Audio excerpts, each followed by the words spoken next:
Olá, queridos alunos, aqui professor Vieira. Estamos aqui para mais um vídeo, como já é tradição já nessas avaliações centralizadas, a última avaliação do ano, né, do terceiro trimestre, desse caráter centralizado, né? Então a gente tem por objetivo aí ajudar ao máximo aí os alunos, né, já que vocês fazem várias disciplinas em um dia, né? Para tentar aí tirar um bom desempenho aí na A9, né? Nessa última avaliação do terceiro trimestre, né, eu e o Coronel Medeiros, a gente decidiu enxugar um pouco o conteúdo, né? Então, tudo que é conteúdo referente ao terceiro trimestre, né, tudo que caiu na A7, na primeira e na segunda parte, então aquele conteúdo que caiu na A7 não cairá na A9. Então, conteúdo que cairá na A9 é o que está ali na FOA, é a partir da economia colonial açucareira, né, até as revoltas nativistas, apenas a Guerra dos Emboabas, aquela parte final, né, Revolta de Beckman, Guerra dos Mascates e Revolta de Vila Rica, não cai na A9, e sim na PRF. Né? Então vamos aí desfrutar aqui a FOA, né, dissertar aqui a FOA para ver, dar essas dicas, né, do conteúdo que irá cair na prova. Né? Então, o primeiro assunto é economia colonial açucareira. Né? O que é de importante da economia colonial açucareira? Né? Principalmente no que diz respeito, né, às características da economia. Né? Qual é a característica principal? Plantation, não é isso? Que é voltado para o mercado externo, mão de obra escrava, latifúndio e monocultura. É a principal. Estudar também outras características referente a essa economia. Economia colonial mineradora. Quais foram as consequências, né, da economia colonial mineradora? Né? Fazer uma comparação também com a economia açucareira. A possibilidade de ascensão social, né, que a mineração ela tinha, a mobilidade, né, social que a sociedade mineradora tinha e que, no caso, a economia açucareira não, era uma sociedade mais estática. Né? Então, saber, né, essas diferenças.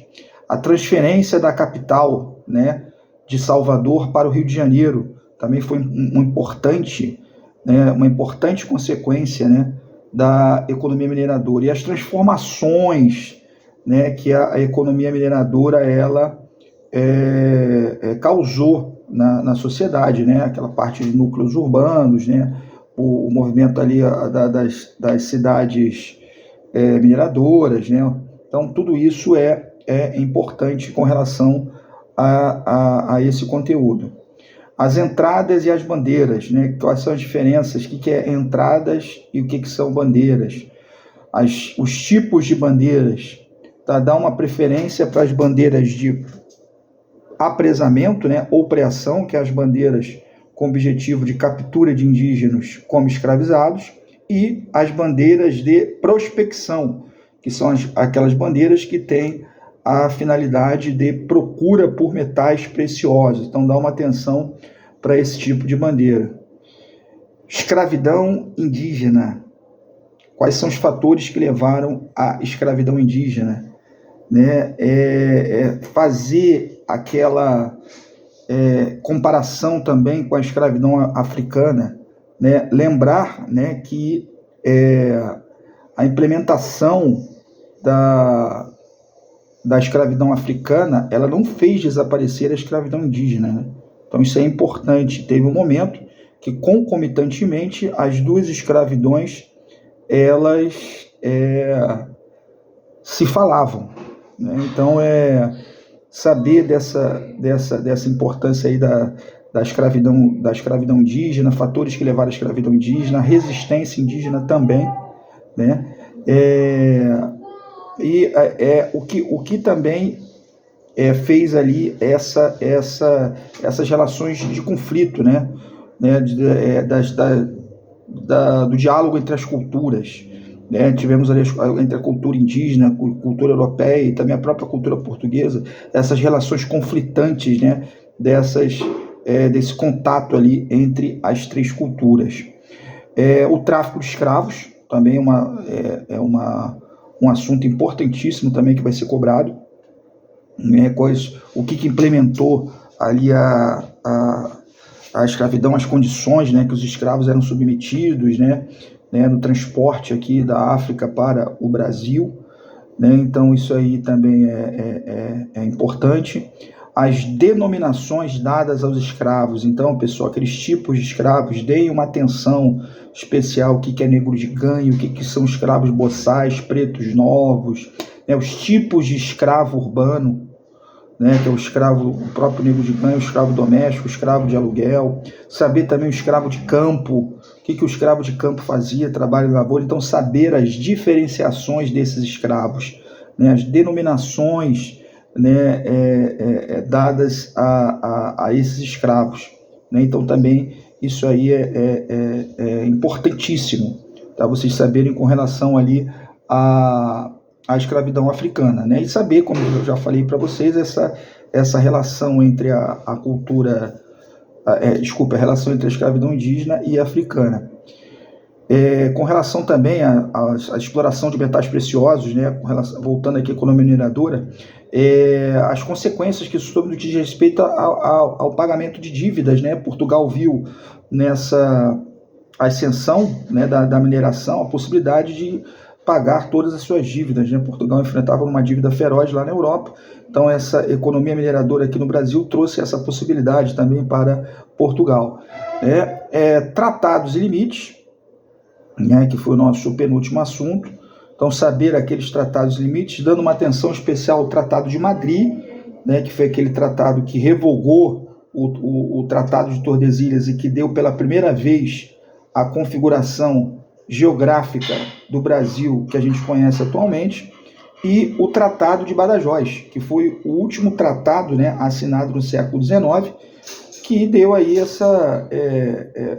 voltou, né, o que era o Tratado de Madrid. Depois, entre o Tratado de Madrid e o Tratado de Badajoz, houve uma série de tratados, né, que revogou ali o Tratado de Elpar, o Tratado de Santo Ildefonso, e o Tratado de Badajoz foi o último que acabou com os litígios, né, entre Portugal e Espanha, né? Então, que deu a configuração geográfica que é o Brasil atual, com exceção do Acre, né? Então, dá uma atenção especial a esses dois tratados. E, fechando o conteúdo da 9, revoltas nativistas, mas apenas uma revolta nativista, né, irá cair na prova, que é a Guerra dos Emboabas. A Guerra dos Emboabas, que foi ensinada no contexto da economia e sociedade mineradora, mas ela é uma revolta nativista. Então, o que foi a Guerra dos Emboabas, né? O direito pela a guerra entre o direito da exclusividade do ouro, né, entre os bandeirantes paulistas e os forasteiros emboabas. Quem eram os emboabas, né? Os brasileiros de outras regiões, os portugueses, que não aceitavam, né, essa possibilidade ali da exclusividade do ouro pelo paulista, por isso que eles entraram em guerra. Saber como foi o conflito, né, foi uma guerra vencida pelos forasteiros emboabas, e as consequências dessa Guerra dos Emboabas, né, que foi o avanço para o interior, descoberta das jazidas de ouro em Mato Grosso e em Goiás, o desmembramento, né, da capitania de São Paulo e Minas Gerais do Rio de Janeiro, né, e outras consequências que vocês têm que dar uma atenção maior.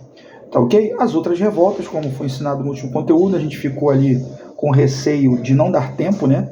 Então, por isso, a gente resolveu não cobrar na 9 a revolta de Beckman, a Guerra dos Bascates e a revolta de Vila Rica. Conteúdo esse que será cobrado apenas na PRF.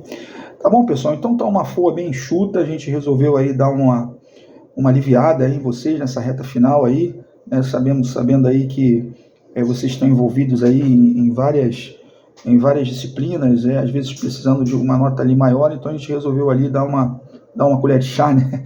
Cobrando apenas o que não foi cobrado na sede, o que não foi cobrado em prova, né? Porque se a gente fosse seguir fielmente o que é previsto, tinha que cobrar todo o conteúdo do terceiro trimestre, né? Desde a colonização espanhola. Só que a gente viu que ia ser muita coisa, né? E até para facilitar o estudo de vocês, já que vocês também vão fazer uma prova em conjunto, né? Junto com história, junto com geografia, filosofia e sociologia, a gente resolveu dar uma enxugada só cobrando ali aqueles últimos assuntos finais para a 9, tá bom? Então a 9 será realizada no dia 6 de novembro, né, numa quarta-feira, esperando a todos aí que vocês obtenham ali muito sucesso, né, e consigam todos aí ficar o mínimo de alunos, o número mínimo de alunos possível aí para fazer a PRF. Claro que a gente quer ali o sucesso de todos.